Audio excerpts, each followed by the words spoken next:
सभी साथियों को नमस्कार, गुड इवनिंग। तो साथियों, जिस तरीके से आज आपने देखा कि अतिथि शिक्षकों ने श्रीमंत ज्योतिरादित्य सिंधिया जी को, जिस क्षेत्र से वो चुनाव लड़ रहे हैं, वहाँ से उनको वहाँ जाके साथियों ने ज्ञापन दिया और कार्यक्रम में सम्मिलित होकर दिया। मतलब कोई विशेष रूप से तो नहीं दे सकते हैं, लेकिन कार्यक्रम में शामिल होकर ज़रूर दे सकते हैं। तो मेरा कहने का मतलब भी यही है कि प्राथमिक शिक्षक के जो भी अभ्यर्थी हैं, जिस भी क्षेत्र में जहाँ भी हैं और जिस भी क्षेत्र में जहाँ मिलने का भविष्य के सांसदों से टाइम मिल रहा है मिलने का, वहाँ आप ज़रूर मिलिए और अपनी शिक्षक भर्ती के बारे में कहिए। जिनको पदवृद्धि का लगता है, पदवृद्धि का 100% कहिए। जिनको ओबीसी की जो नियुक्ति पत्र रुके हैं, जो वेटिंग में है, वो चाहते हैं तो वो अपना दीजिए। मतलब कहने का मतलब ये है कि आप सभी अपने स्तर पर पूरा प्रयास कीजिए, पूरी कोशिश कीजिए।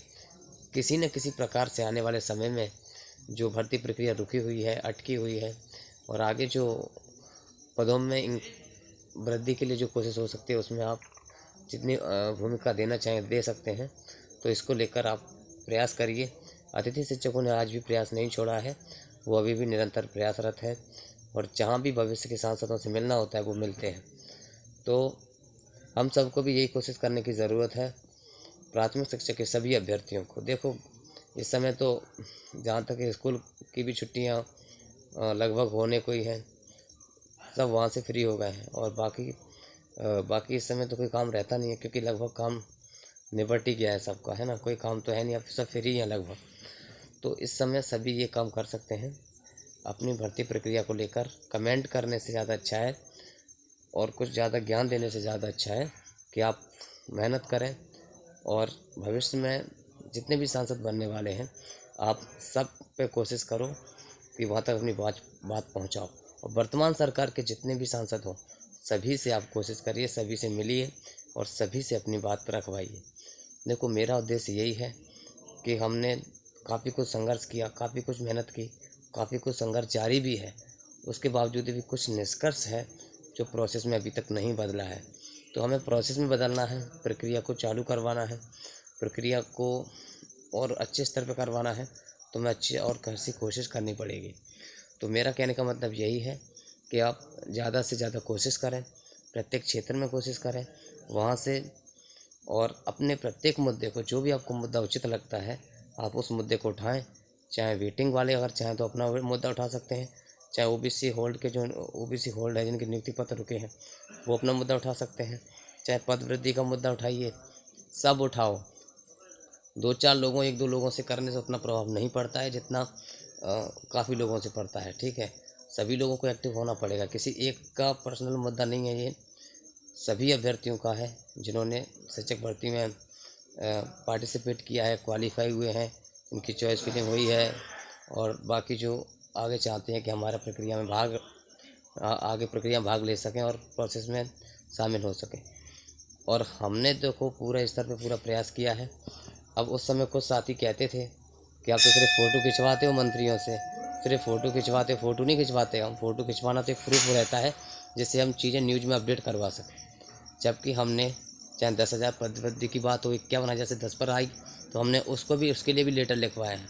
ठीक है, और उसके बाद हमने ओबीसी के नियुक्ति पत्र रुके हैं 2400 वेटिंग में, उसके लिए भी लेटर लिखवाया है। मेरा कहने का मतलब है कि जो दिव्यांग, जिनके फर्जी जो दिव्यांग हटे हैं, उनकी जगह जो बिल्कुल सही दिव्यांगों को नियुक्ति दी जाए और साथ में पद इंक्रीज किए जाएं, सभी विसंगतियां दूर की जाए। और इनको लेकर भी हम निरंतर हम लेटर लिखवा रहे हैं, और हमने पद वृद्धि के लिए भी खूब लेटर लिखवाया है और निरंतर लिखवा भी रहे हैं। लेकिन प्रभाव पड़ता है जब संख्या रहती है, और ऐसा नहीं है कि इससे भी प्रभाव पड़ता है, लेकिन इससे चीज़ें, वो कहते हैं ना कि बूंद बूंद से घड़ा, तो बूंद बूंद से घड़ा भर रहा है।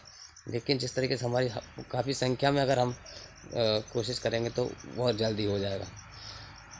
बाकी दूसरी बात, हमने 10,000 पद वृद्धि के लिए जो आश्वासन मिला था 51,000 के बाद, तो उसका भी हमने लेटर लिखवाया है। 2-3 जगह वो मंत्रियों के, बड़े मंत्री हैं, उनसे माननीय सीएम या शिक्षा मंत्री के लिए लेटर लिखवा चुके हैं।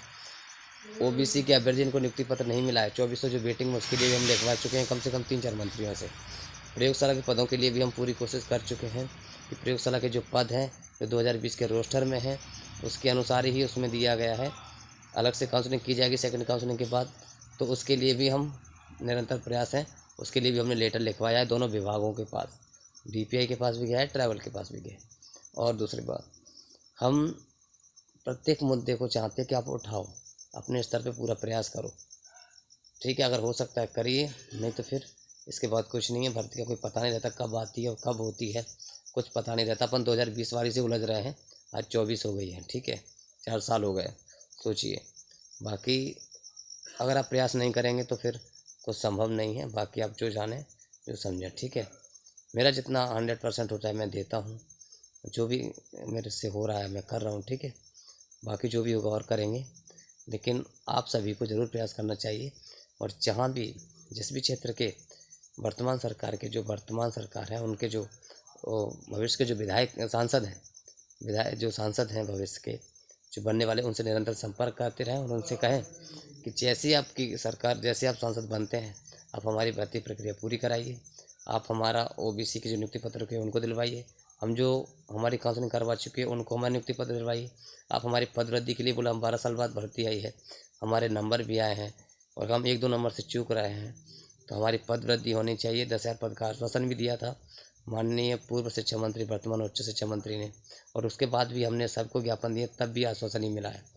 तो इस चीज़ को लेकर आप सभी को एक्टिव होना पड़ेगा, सभी को प्रयास करने की ज़रूरत है और सफलता ज़रूर मिलेगी, लेकिन प्रयास करना बहुत ज़्यादा ज़रूरी है। तो बस मेरा कहने का मतलब यही था कि जहाँ भी भविष्य के सांसद जहाँ भी जाते हैं, तो आप भी वर्ग 3 के अभ्यर्थी भी जाएँ, वहाँ अपनी बात रखें और उन तक अपनी बात पहुँचाएँ, ठीक है। मेरा तो सबसे यही अनुरोध है, अपने स्तर पे आप जो जितना कर सकते हो उतना कीजिए, फिर भविष्य में जो भी हो वो अलग बात है, लेकिन प्रयास ज़रूर करो जब तक कर सकते हो, ठीक है। और मुझे पूर्ण विश्वास भी है कि इतना तो कुछ ज़रूर हो जाएगा, जिसमें बहुत कुछ हो सकता है मतलब, ठीक है। लेकिन आपको प्रयास ज़रूर करना है।